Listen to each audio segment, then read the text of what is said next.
Hello everyone, ನನ್ನ ಹೆಸರು ಸಂಜನಾ. ನಾನು ಗ್ಲೋಬಲ್ PU ಕಾಲೇಜ್ ಹುಳಗುಂದಿಯಲ್ಲಿ ವಾಣಿಜ್ಯ ವಿಭಾಗದಲ್ಲಿ ವಿದ್ಯಾಭ್ಯಾಸ ಮಾಡಿದ್ದೇನೆ. ನನ್ನ ದ್ವಿತೀಯ PUC ಪರೀಕ್ಷೆಯಲ್ಲಿ 600ಕ್ಕೆ 580 ಅಂಕಗಳನ್ನು ಪಡೆದುಕೊಂಡಿದ್ದೇನೆ.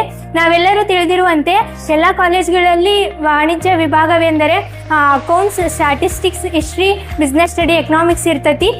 ಆದರೆ ಈ ನಮ್ಮ ಕಾಲೇಜ್ನಲ್ಲಿ ಸ್ಟ್ಯಾಟಿಸ್ಟಿಕ್ಸ್, ಹಿಸ್ಟ್ರಿ ಬದಲಿ ಕಂಪ್ಯೂಟರ್ ಸೈನ್ಸ್ನ ಆಪ್ಷನಲ್ ಆಗಿ ತಗೊಂಡಿದ್ದೀವಿ. ಅದ್ರ ಬೆನಿಫಿಟ್ ಏನಪ್ಪ ಅಂದರೆ ನಾನು ಸಹ ಒಂದು ಕಂಪ್ಯೂಟರ್ ಸೈನ್ಸ್ ಅನ್ನೋ ಒಂದು ವಿಷಯದಲ್ಲಿ 100ಕ್ಕೆ 100 ಅಂಕಗಳನ್ನ ಪಡೆದುಕೊಂಡಿದ್ದೀನಿ.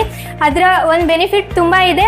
ಸ್ಟ್ಯಾಟಿಸ್ಟಿಕ್ಸ್, ಹಿಸ್ಟ್ರಿಗಿನ ಈ ಒಂದು ಪ್ರಚಲಿತ ವಿದ್ಯಮಾನದಲ್ಲಿ ನಾವು ಗಣಕ ವಿಜ್ಞಾನವನ್ನು ಎಷ್ಟು ಎಲ್ಲ ಒಂದು ಕ್ಷೇತ್ರದಲ್ಲಿ ನೋಡ್ತಿದ್ದೀವಿ ಅನ್ನೋದು ಎಲ್ಲರಿಗೂ ತಿಳಿದಿದೆ. ನಮ್ಮ ಒಂದು ಕಾಲೇಜಿನಲ್ಲಿ ವಿಜ್ಞಾನ, ಕಂಪ್ಯೂಟರ್ ಸೈನ್ಸನ್ನು ಆಯ್ಕೆ ಮಾಡ್ಕೊಂಡಿದ್ದಾರೆ. ಇದರಿಂದ ಭಾಳ ಬೆನಿಫಿಟ್ ಐತಿ.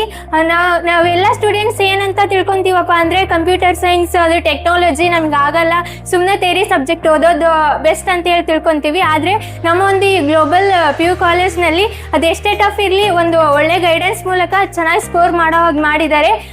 ಅದರಲ್ಲೂ ಅಕ್ಷಯ್ ಸರ್ ಅಂತೇಳಿ ಕಂಪ್ಯೂಟರ್ ಸರ್ ನಮಗೆ ಲೆಕ್ಚರಿಂಗ್ ಕೊಟ್ಟಿದ್ರು. ಅವ್ರಿಗೂ ಥ್ಯಾಂಕ್ಸ್ ಹೇಳೋಕ್ಕೆ ಇಷ್ಟಪಡ್ತೀನಿ. ಈ ನಮ್ಮ ಕಾಲೇಜ್ನ benefit computer science. So I would like to recommend choose computer science because ನಮ್ಮ ಫ್ಯೂಚರಿಗೆ ಬಹಳ ಹೆಲ್ಪ್ ಆಗುತ್ತಾ. ಮತ್ತು ಗ್ಲೋಬಲ್ PU ಕಾಲೇಜ್ನ ಸೆಲೆಕ್ಟ್ ಮಾಡಿರಿ, ಕಂಪ್ಯೂಟರ್ ಸೈನ್ಸ್ ವಿದ್ಯಾಭ್ಯಾಸ ಮಾಡಿರಿ, ವಾಣಿಜ್ಯ ವಿಭಾಗಕ್ಕೆ ಅಡ್ಮಿಷನ್ ಮಾಡಿಸ್ರಿ ಅಂತ ಕೇಳೋಕ್ಕೆ ಇಷ್ಟಪಡ್ತೀನಿ.